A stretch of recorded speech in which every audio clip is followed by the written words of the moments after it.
Exercise and disease prevention. Hi, I'm Corinne Ward, Wellness Coordinator in Columbus and also servicing Cincinnati. Thank you for joining me. So there are many benefits to exercise that people don't really think about. They think about, sure, I can burn a lot of extra calories, I can eat a little bit more and not gain weight, or I can just lose weight faster. But there are a lot of internal benefits to exercise as well, like improving cholesterol, triglycerides, helping with blood sugar regulation and insulin levels, and you can maintain a healthy body fat as well. We also definitely want to address the importance of improving your cardiovascular health, all for the prevention of chronic diseases. So there are two main types of body fat that we'll talk about. We have your visceral fat and your subcutaneous fat. Visceral fat is the fat that gathers around your internal organs, specifically in your abdomen area. Fatty liver disease. There's a lot of fat that can accumulate around all these different organs that can cause a potential dangerous risk and disease risk later in life.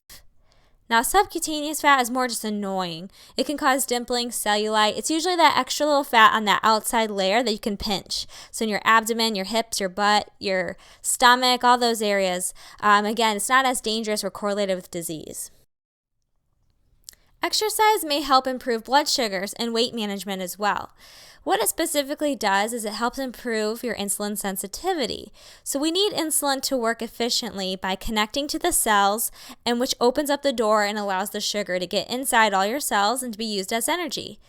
If it doesn't, it eventually will just stay in your blood system, then that can cause high blood sugar. When we exercise, we actually create more space or room to store blood sugar. So there are several different areas in our body that we can store sugar. Your first place of storage would be your liver. It can only store about 300 to 400 calories worth of food or sugar. And then once that's full, the body will go to muscle cells. Now the muscle cells are very limited, especially if you're someone who doesn't have a lot of lean muscle mass. You don't do a lot of resistance training. In that case, your body's going to easily access the fat cells and it has unlimited amount of storage for glucose or blood sugar. So when we work out, what it does is it uses up your liver cell storage as well as muscle cell storage first. So if those empty out on a regular basis because you're working out on a regular basis, then we'll just refill those after you eat instead of turning it into fat cells later on. Exercise also normalizes leptin levels. Leptin is a hormone and it tells your brain that you're full to stop eating. A diet high in sugars and processed carbohydrates will cause dysregulation of this leptin signaling, and I'll show you how in the next slide. Researchers have found that what's best is interval type workouts. So whether you want to walk for a minute and then jog for 30 seconds and doing that on repeat, or you want to do elliptical and you want to increase the resistance on it every so often, the interval type training is what they find really helps regulate your leptin. So as you can see by this basic chart, the difference between hunger and satiety. When we eat a meal and we're full, our fat cells do a really good job on releasing leptin to our brain. And that tells our brain to stop eating, we're full, we don't need to eat anymore. However, if we're hungry, your stomach will do the exact opposite. It will release ghrelin. I remember it like your stomach's growling, it's hungry, so it releases ghrelin to the hypothalamus. And that tells your brain to go ahead and eat or you need to get some food. When we drink a lot of diet soda, we have a crummy diet, or we don't exercise very much, they're finding this dysregulation in leptin signaling, and it's no longer getting the message across. So in other words, you could eat a meal and then an hour or 2 hours later be starving again when you know you ate a meal and you shouldn't be. Exercise improves your heart health as well.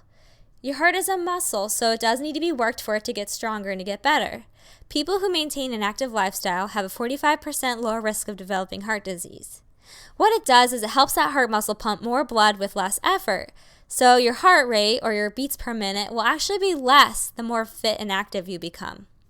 It also can improve your HDL, the good cholesterol. This can be really hard to do. A lot of people focus on just that bad cholesterol, but if you do the right types of exercise, you can help improve your good cholesterol, which we know will automatically fight against the LDL and help you in both ways.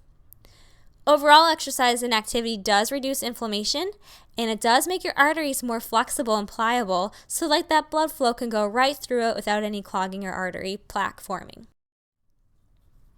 So the best exercises for your heart are going to be aerobic. It helps lower your blood pressure. It does strengthen those heart contractions, which in turn will increase blood flow and oxygen delivered to all your organs. What I recommend most is heart pumping, full body workouts, not an isolated workout where you're only maybe, working your arm or your leg, but you want to do full body. So instead of just doing a bicep curl, maybe do a lunge incorporating with a bicep curl at the same time. Overall activities like swimming, interval cardio workouts, doing hills or stair climbing, and aerobic and dance classes can be a really fun way to get that heart rate going without feeling like you're doing some formal, boring, monotonous exercise that you dwell doing. Also, team sports like soccer, basketball, or even individual ones like tennis. These are great activities to do, again, that are really fun and you don't even feel like you're working out. Another type of exercise that we recommend for your heart would be resistance or strength training. This improves your body composition more than anything. So when we talked about increasing your metabolic rate, increasing that lean muscle mass, this is what you want to do. If you combine it with aerobic exercise, it also can improve your cholesterol as well. Now keep in mind, you don't have to do a formal cardiac program, then followed by a resistance training program as well. What you can do is have short rest periods in between your lifting session. So if you pick an exercise like chest press, do a set or two, and then quickly move on to the next activity or exercise. In between rests, if you make them shorter, then that will in turn become more of an aerobic workout for you. Now, yoga and Pilates and other stretching programs like them can help lower your blood sugar, but they really don't work your heart muscle as much as an aerobic or a strength training workout combined does. So we want to also talk about building strong bones and beware of warding off osteoporosis. We talk about weight-bearing activities like stair climbing, jogging, running, jumping rope. Any of those type of impact sports are going to really help build up the bone mass. Strength and resistance training can also be used here. You can do even just body weight exercises like push-ups, pull-ups. These things don't require a ton of equipment, but can definitely help strengthen your bones. You can also just use easy resistance or elastic bands. These are pretty cheap. They can be done in your house, in your living room while you're watching TV. Or machines and free weights if you belong to a formal gym or have some extra equipment in your basement or at your home. Machines are really great too if you don't have a lot of balance and stability, and there is a limited amount of motion that you have when you use a machine. Unlike the free weights, however, you can use a little bit lighter in the free weight. Now, when we really talk about building up the bone density, researchers have said that you really want to do heavy weights but low repetitions. This would be instead of doing lighter weight in a higher repetition type style program. Traditionally, when we talk about heavier weights, it's thinking about 70% of your 1 rep max. So for example, if I get on the chest press and I decide to do only 1 rep, but I want to do as much weight as possible, experiment a little bit, say I do 100 pounds. Well, you want to take 70% of that, and that would be your starting weight for the heavy weight, low rep type style program. So I would start at 70 pounds, and I would try to get in at least 6 to 8 reps. However, there is some newer research that does support some benefit in bone density when you do lighter weights and higher repetitions. You would have to do about 100 repetitions per exercise though, which is not like what most people do. Most people do 3 sets maybe of 10, but they're again not doing super heavy weight, not super lightweight. They're kind of doing an in-between, and they're finding that that's not the most beneficial. But if you want to join a class like a body pump class, this is the type of style that they incorporate where they do a full maybe song or 3 minutes solid of just one type of exercise like a bicep curl. And they have shown that bone density can improve with this style of program. Now, best exercises for your lungs. Aerobic exercises can make your lungs more efficient by transporting oxygen in, carbon dioxide out. It actually helps you extract oxygen from the air outside better, and it can help remove waste products and other toxic byproducts that your body forms. Now, Pilates is actually a really good activity for helping with your breathing because it strengthens your diaphragm muscle, which most people underuse. Now, if you want to become an efficient breather, especially if you're maybe a runner or someone who really wants to control your breathing and make exercises seem easier, you'll want to practice what they call belly breathing instead of chest breathing. Now, belly breathing is something where you use your diaphragm. You actually inhale through your abdomen versus doing your chest. Now, if you're not sure which one you are, you can easily do this activity. You can place one hand on your belly or abdomen and one hand on your chest. Breathe in and out a few times. If your hand on your chest is moving in and out quite a bit, then that means you're a chest breather.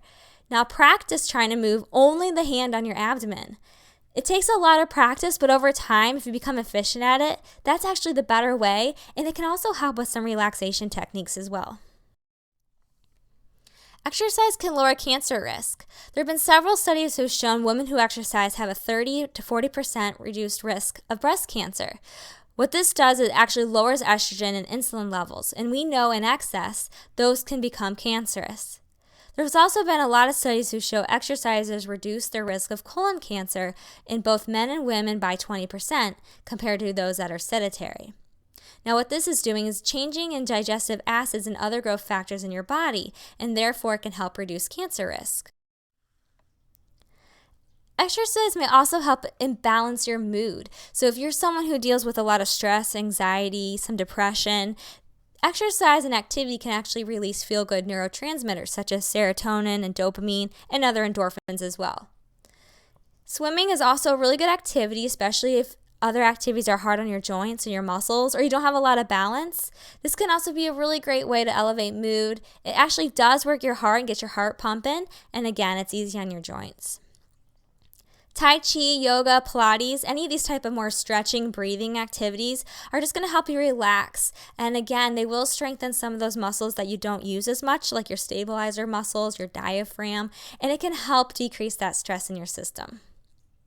Even daily activities such as yard work, gardening, washing your car, just going for a very short walk around your neighborhood, these can burn a little bit of calories, helping with weight management, but really they're all about balancing your mood and stress management. So how do I begin? I really want to recommend mixing it up.